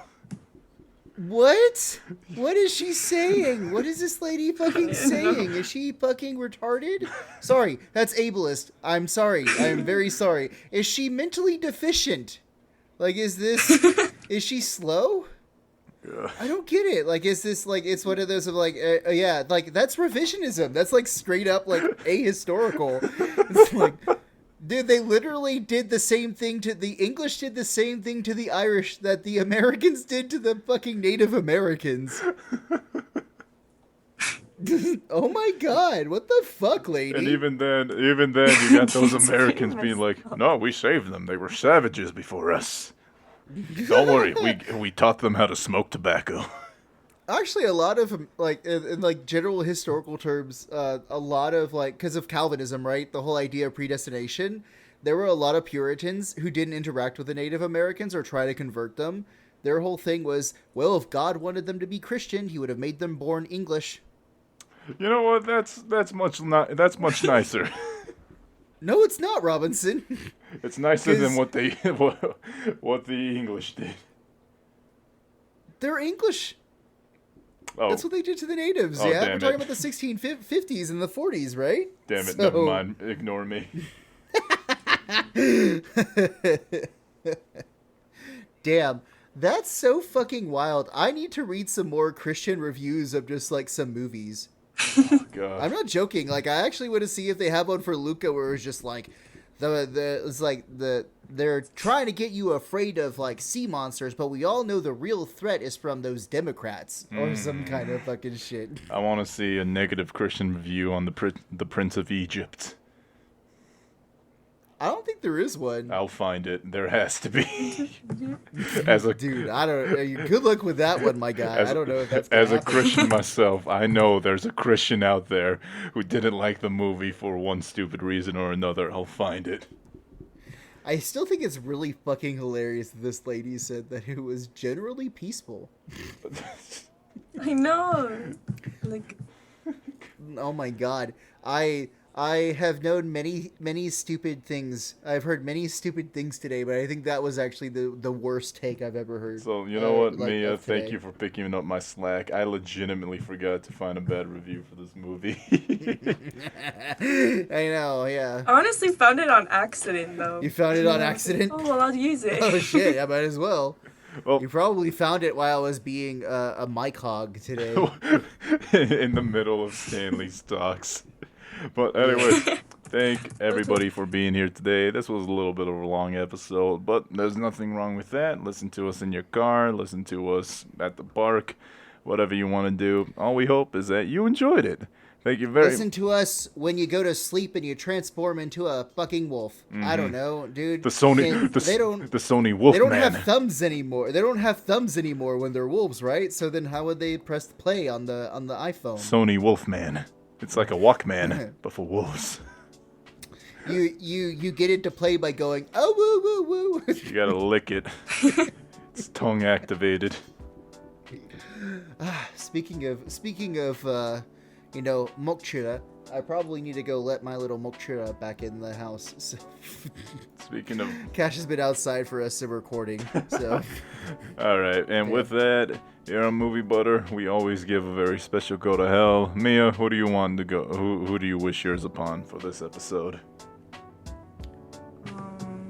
That one Christian lady. The one Christian lady. I still don't know her name. I was gonna say Oliver Cromwell. You know, the guy... Oh, him too. Yeah. He's The guy, worst. Okay. the guy who left a scathing review. Alright, yeah, no, Oliver Cromwell's just, like, fucking, like, watching us from, like... He's looking up at us from hell, just like, like, shaking his fist. I'll get you, you Irish man, and your two Hispanic friends. Shit. A Okay. race- Well, a race- did we want to do our ratings before we ended? Oh, sure. I give this movie. You know what? This is gonna be the second movie on Movie Butter that I give a 5 out of 5. I genuinely want everybody to see this movie. It's great for kids, great for parents. Hell yeah. I agree. I give it a buy it. I will buy it on Blu-ray when it comes out. Mia, what do you think? I think 5 out of 5. Hell 5 out of yeah. 5. This is just so beautiful. Like, you could play that stuff without the sound on and just still watch the film. Yeah. Yeah, the It's like playing at animation an art was exhibit. gorgeous. Yeah. Oh, also, last thing. They did that one transition only once, where it's like all the color drained from the world until it was just line art, and then the line art drained. They only did that transition once, but it was gorgeous. Alright, that's it from all of us. Everybody have a Okay. good night. Good night. Don't let the Fretlin bite.